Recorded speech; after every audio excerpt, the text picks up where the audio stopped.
अब बारी है योग के चौथे अंग प्राणायाम की, जिसके बिना सब योग अधूरा है, सारी प्रैक्टिस अधूरी है।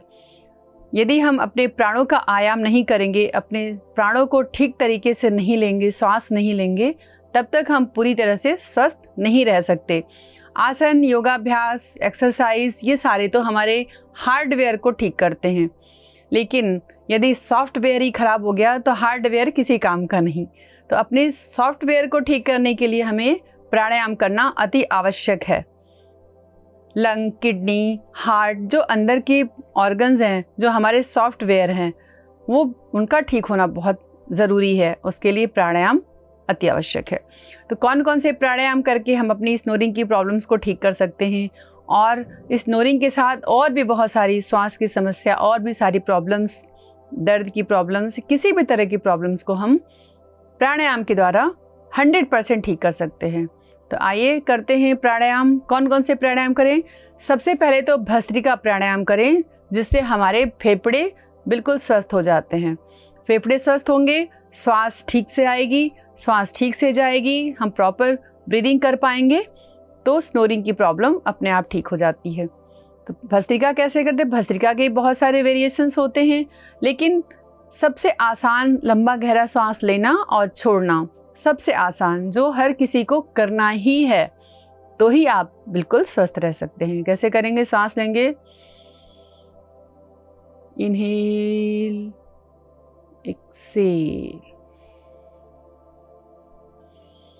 इनहेल, धीरे धीरे लंबा गहरा लेंगे, धीरे धीरे छोड़ेंगे। श्वास लेना और छोड़ना, लंबा गहरा लेना और लंबा गहरा छोड़ना, ये नॉर्मल भस्त्रिका है। और ये वो करें जो किसी भी तरह की समस्या से ग्रसित हैं, कोई बीमारी है, लेकिन जो थोड़े स्वस्थ हैं, थोड़ा तेज़ लें और तेज़ छोड़ें, जल्दी जल्दी करें। लेकिन ज़्यादातर लोग श्वास भी नहीं ले पाते, कहते हैं हम श्वास से प्रॉब्लम हो रही है।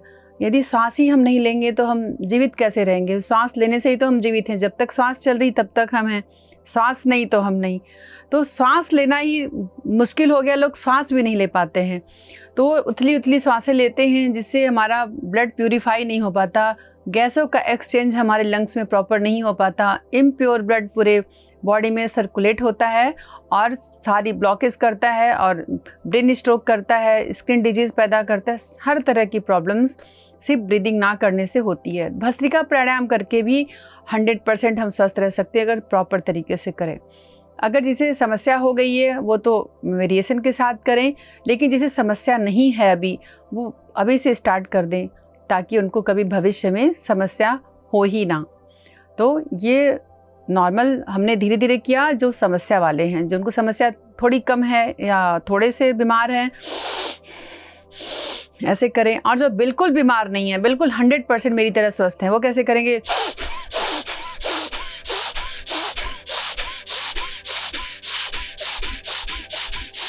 वो तेजी तेजी, बहुत तेज तेज, जितना तेज लोहार की धौंकनी के समान लेना छोड़ना, बहुत तेजी से करें, तो उससे वजन भी घटता है और सारी समस्याएं भी दूर होती हैं। एनर्जी भी बहुत ज़्यादा शरीर में आ जाती है, बहुत ज़्यादा एनर्जेटिक हो जाते हैं इस तरह से लेने से। तो आपकी जैसी हेल्थ कंडीशन हो, आप उसके अकॉर्डिंग ही प्राणायाम करें। नेक्स्ट है कपालभाति। कपालभाति तो शुद्धि क्रिया है, लेकिन इसे लोग प्राणायाम में भी गिन लेते हैं, क्योंकि इसके फायदे प्राणायाम की तरह मिलते हैं। अपने बॉडी के टॉक्सिन को बाहर निकालने के लिए, शुद्ध करने के लिए हमें कपालभाति करना अति आवश्यक है। अपने हाथों की कोई भी मुद्रा बना लें, ज्ञान मुद्रा, वायु मुद्रा, पृथ्वी मुद्रा, सूर्य मुद्रा, जल मुद्रा, जो मुद्रा आपके अकॉर्डिंग, जो आपको शरीर में समस्या हो उसके अकॉर्डिंग मुद्रा बनानी चाहिए। मैं अगला वीडियो नेक्स्ट बनाऊंगी कि किस मुद्रा को, किस समस्या में कौन सी मुद्रा बना के आपको बैठना चाहिए। फिलहाल अभी हम दूसरे टॉपिक की बात कर रहे हैं, इसलिए मुद्रा के बारे में बाद में बात करेंगे। इस तरह से मान लीजिए आपका वजन बहुत ज़्यादा है, आपके शरीर में बहुत दर्दे रहते हों, तो आप वायु मुद्रा में बैठ जाएं। ऐसे कपालभाति करें, एक बार लंबा गहरा श्वास ले लें, फिर छोड़ते जाएं। इसमें आपको एक्सलेशन पे ही ध्यान देना है, श्वास को बाहर छोड़ने पे, श्वास को लेने में ध्यान नहीं देना। लेना अपने आप होगा, आपकी सारी इंटेंशन श्वास को छोड़ने में होनी चाहिए। श्वास आप छोड़ेंगे और छोड़ते समय आप मन ही मन अफर्मेशन देंगे, हमारे बॉडी के सारे टॉक्सिन बाहर निकल रहे हैं, हमारे शरीर का सारा मोटापा, दर्द, समस्याएं बाहर हम प्रश्वास के द्वारा फेंक रहे हैं। इसे भी अपने हेल्थ के अकॉर्डिंग ही करें। जो लोग 100% स्वस्थ है वो थोड़ा फास्ट करें, लेकिन जिन्हें बीपी की प्रॉब्लम है या हार्ट की कोई प्रॉब्लम है वो एकदम स्लोली करेंगे, धीरे धीरे।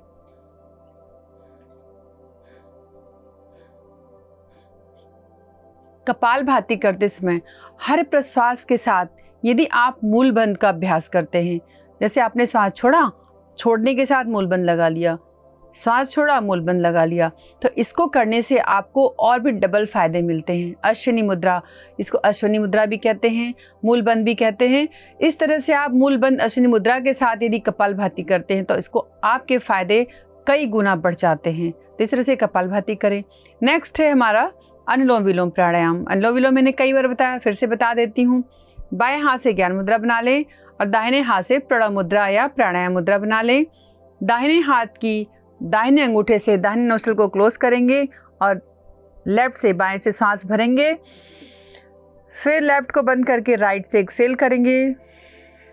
फिर एक इनहेल करेंगे उसी से राइट से, राइट क्लोज, लेफ्ट से एक्सेल।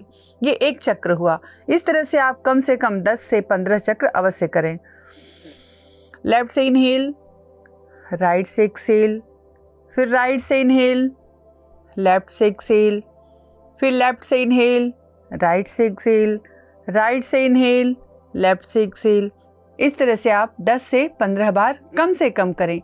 ये तो कम से कम मैं बता रही हूँ, लेकिन यदि आप 100% स्वस्थ रहना चाहते हैं तो कम से कम अनुलोम विलोम को 15 मिनट और कपालभाति को 15 मिनट अवश्य करें।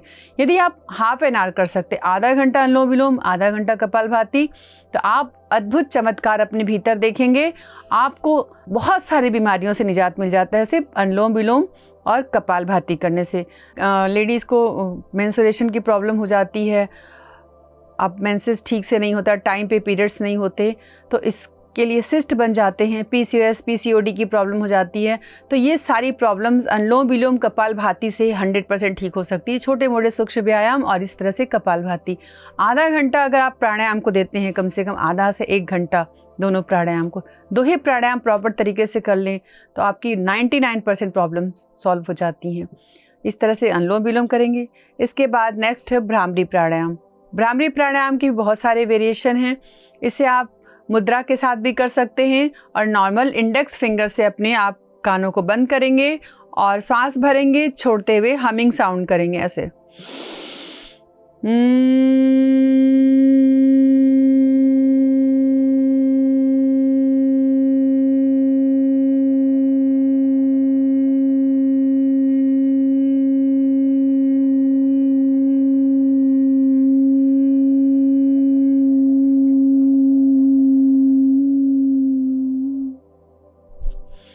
और झटके से कान से, अपने कानों से उंगली को निकालेंगे, एक अच्छी सी सनसनाहट की आवाज़ आती है और आपका माइंड एकदम रिलैक्स हो जाता है, ये मानसिक शांति मिलती है। इसे कम से कम आप 10 से 11 बार भी कर सकते हैं। इससे आपको बहुत शांति मिलती है, मन शांत होता है, बहुत सारी मेंटल प्रॉब्लम्स ठीक होती हैं। अगर आपका मन शांत होगा, आपके तनाव दूर होंगे, एंजाइटी दूर होगी। जब मेंटल पीस हमें मिलता है तो शारीरिक बीमारियां अपने आप ठीक हो जाती हैं। और सबसे अद्भुत, चमत्कारिक और सबसे एसेंशियल इम्पॉर्टेंट प्राणायाम है उज्जाई प्राणायाम। उज्जाई प्राणायाम के बहुत सारे वेरिएशंस होते हैं। यदि किसी को अस्थमा की प्रॉब्लम हो जाती है या किसी भी श्वास से संबंधित प्रॉब्लम्स होती हैं तो उन्हें उज्जाई प्राणायाम करने में प्रॉब्लम्स होती हैं, उन्हें खांसी आने लग जाती है। तो उसके लिए क्या करना है, उनके बहुत सारे वेरिएशन हैं। जैसे कि हम जब गले को खींचते हुए, गले को कॉन्ट्रैक्ट करते हुए हम साउंड निकालते हैं तो खांसी आ जाती है। ऐसे नॉर्मल भी सबको खांसी, स्टार्टिंग में खांसी आ जाती है। लेकिन यदि आपको कोई प्रॉब्लम है ऑलरेडी, लंग्स की प्रॉब्लम है, ब्रीदिंग प्रॉब्लम है, अस्थमा वगैरह है, तो आपको बहुत ज़्यादा प्रॉब्लम खांसी आती है, तो आप अपने हिसाब से करेंगे वेरिएशन के साथ। कैसे करना है, गले से खींचते आवाज़ निकालना,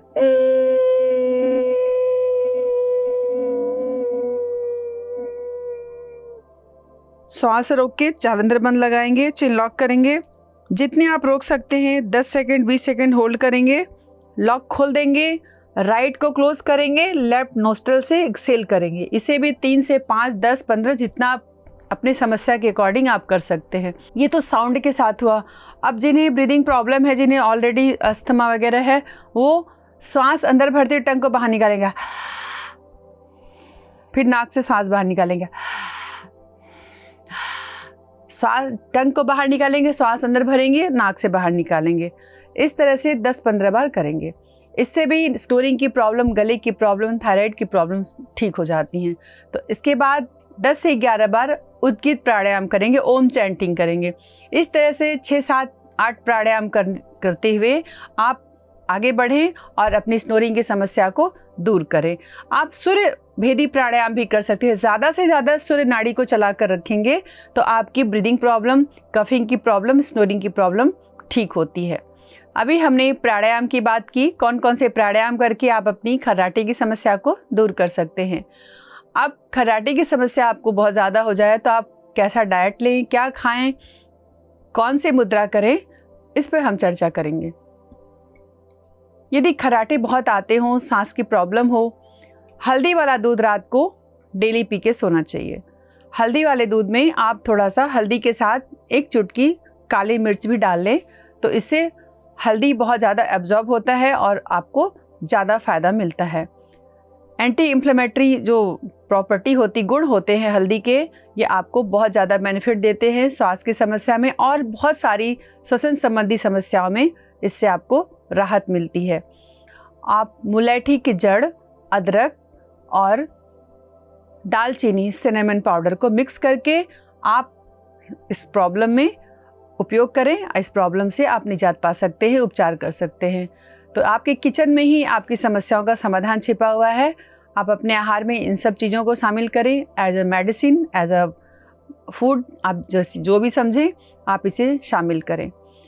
और भोजन हमेशा एकदम सादा सरल भोजन करें, सात्विक भोजन करें। बहुत ज़्यादा तला भुना या बहुत ज़्यादा चिकनाहट वाला ऐसी चीज़ें खाने से भी हमें स्नोरिंग बढ़ सकती है, प्रॉब्लम हो सकती है, खर्राटे आ सकते हैं। तो इस तरह से आप हरी सब्जियां ज़्यादा खाएं, लेकिन कोई ठंडी चीज़ या दही या बहुत ज़्यादा, आप अगर दही खाना चाहते हैं तो आप दिन में खाएं और फ्रेश दही खाएं, ताज़ी दही खाएं। बासी, बहुत पुराना खाना, फ्रिज में रखा हुआ खाना, इस तरह के फूड को अवॉइड करें तो भी आपको स्नोरिंग में फ़ायदा हो सकता है। आप 1 चम्मच शहद को पानी में मिलाकर पिएं डेली, गुनगुने पानी में। इससे भी स्नोरिंग की समस्या में राहत मिलती है। और अवॉइड क्या करना है, अल्कोहल, धूम्रपान, इन सब चीज़ों को अवॉइड करें। इससे आपको बहुत ज़्यादा स्नोरिंग की समस्या में राहत मिलेगी। तो डाइट तो सिंपल, सादा, फाइबर युक्त लेना है, न्यूट्रिशियस भोजन लेना है आपको। और अदरक की चाय भी आपकी नसों को, आपकी मसल्स को, जीभ की मसल्स को स्ट्रॉन्ग बनाती है। तो आप अदरक की चाय भी अपने डाइट में ले सकते हैं, लेकिन ये वाली चाय नहीं, जो चाय की पत्ती को बहुत ज़्यादा उबाल के नहीं। आप अदरक को पानी में बहुत ज़्यादा बॉइल करें, उबालें, जितना हो सके उसका अर्क पानी में आ जाए, फिर चाय की पत्ती डाल के आप गैस को बंद कर दें, आप आग को बंद कर दें और वो वाली चाय पिए तो आपको इसमें बहुत ज़्यादा राहत मिलती है। अब आते हैं मुद्रा पर। कौन सी मुद्रा करके हम अपने इस प्रॉब्लम को ठीक कर सकते हैं। करेंगे आदि मुद्रा। दोनों हाथों को सामने ले आएं, अपने अंगूठे को अपनी छोटी उंगली के रूट पे लगाएं और 4 उंगलियों को अपने अंगूठे के ऊपर रख दें और हाथों को ऐसे करें। ये आदि मुद्रा हो गई। और श्वास अंदर भरें और अपने पूरे फेस को टाइट कर लें, छोड़ दें। इसे 5 मिनट डेली करें, सुबह शाम, और इससे आपकी समस्या दूर होती है।